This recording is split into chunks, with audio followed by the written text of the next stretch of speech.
poppin' YouTube? It's your boy JD coming at you with yet another sneaker review, and in today's video we're going to be talking about the brand new Yeezy 700 V2 in this Inertia colorway. What's up guys? If this is your first time on the channel, my name is Josh. Most people call me JD, and if you enjoy honest sneaker reviews and sneaker content, hit that subscribe button, drop a like, it definitely helps out the channel. Now let's get into it. Also quickly wanted to say shout out to all of you for helping me hit 4,000 subs on the channel. That is insane to me, so that's crazy. Like all you guys from all over the world commenting on my videos, watching them, it's crazy to me. And also thank you to everyone who's followed me on Instagram. The handle is right here, it's at JDKick6. I do drop a lot of sneaker content on my stories, so definitely give your boy a follow and support. So let's get into why you guys clicked on this video, and that is to hear about the Yeezy 700 V2 Inertias. So this is actually the first time I've reviewed a V2 700 on this channel. I've been meaning to do that for a long time, and I finally got one for you guys. And honestly, my first thought having a 700 with me for the first time, I gotta say I'm definitely a fan of the silhouette.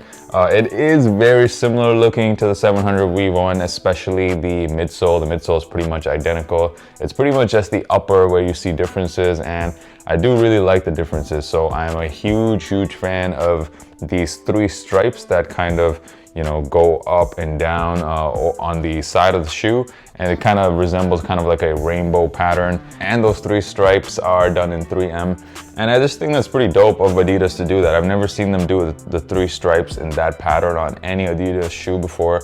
And I also really like the 3M on this shoe. So like I mentioned, the stripes are done in 3M, and also the laces are done with kind of specks of 3M. And that's not something that is on the V1. The V1 just has regular laces. So I am a fan of that. I'm definitely a fan of the upper. So the 700 V2 Inertias. Now I have no idea where Yeezy brand keeps coming up with these really weird sounding names. We got the Inertias, the Mauve, the Tephra, the Geode. None of these resemble any colors, so I'm not sure what any of these names are supposed to mean. I actually looked up this particular name, the Inertia.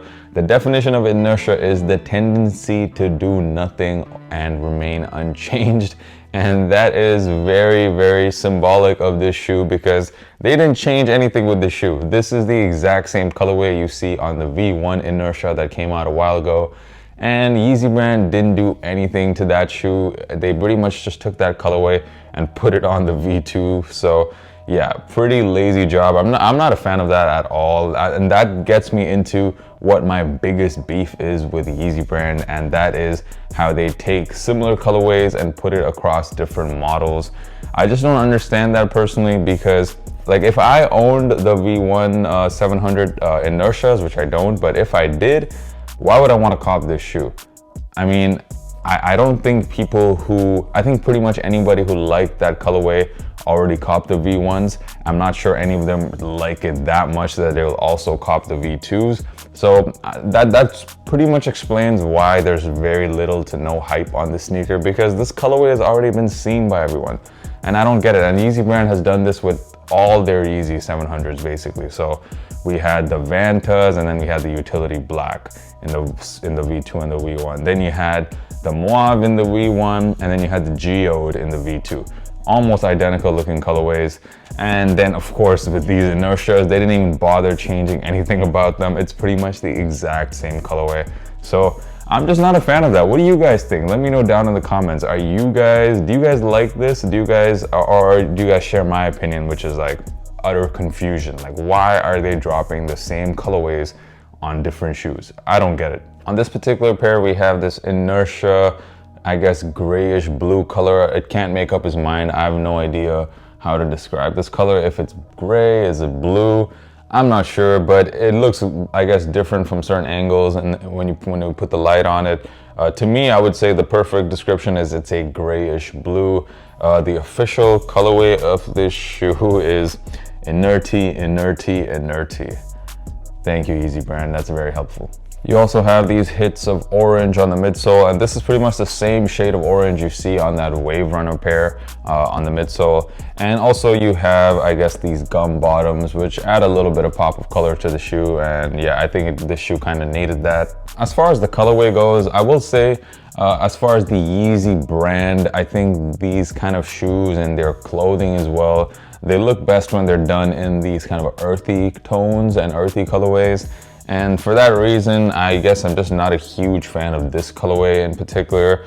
And when it comes to ranking it versus other 700 V2s, I would probably put this all the way at the bottom, to be honest. I mean, the statics for me are the best 700 V2 ever, and followed by that, I would put the Vanta Black. The Vanta Black is a dope pair, and I should have probably copped that. I don't know why I didn't, but I definitely kind of regret that now. The Vanta V2s, I would put that number 2.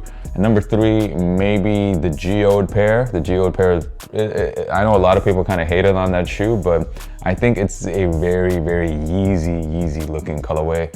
So I do like the Geodes. And also the Tefras, I would put the Tefras above this. Am I missing another colorway? Let me know down in the comments. But what do you guys think? Where would you rank this colorway versus all 700 V2s? Let me know down below. Sizing wise, just go true to size on these and they will fit just fine. I know for the V1s, and when I did a review of the Wave Runners, I mentioned this. So initially when you wear this sneaker, you might feel it to be a bit tight, but these sneakers do really break in quite easily. So with added use, like they basically fit pretty well on your feet. And so true to size to me just fits perfect on these. This colorway was surprisingly a bit more limited than recent 700 V2s. In fact, it completely sold out on the Adidas website and sold out pretty much at most retailers in every size.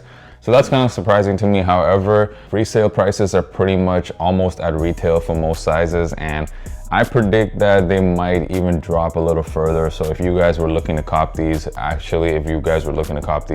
definitely I would wait a week or two and resale prices will come down even more. A lot of people who bought this just to resale are gonna be stuck with these in my opinion, so they might be kind of desperate to get rid of it. So then you can go ahead and make the cop. You might even be able to cop this for below retail. So yeah, just be on the lookout for resale prices. I wouldn't cop it right now at this minute. Just give it a week or two before copying. And that's pretty much my review, guys. There's not a whole lot more to say about this sneaker. If you enjoyed the video, definitely hit that subscribe button if this is your first time on the channel. Or if it's not, if you've been watching my videos for a while and you haven't subscribed, definitely subscribe. It helps out in a big way. And of course, drop a like if you enjoyed the content.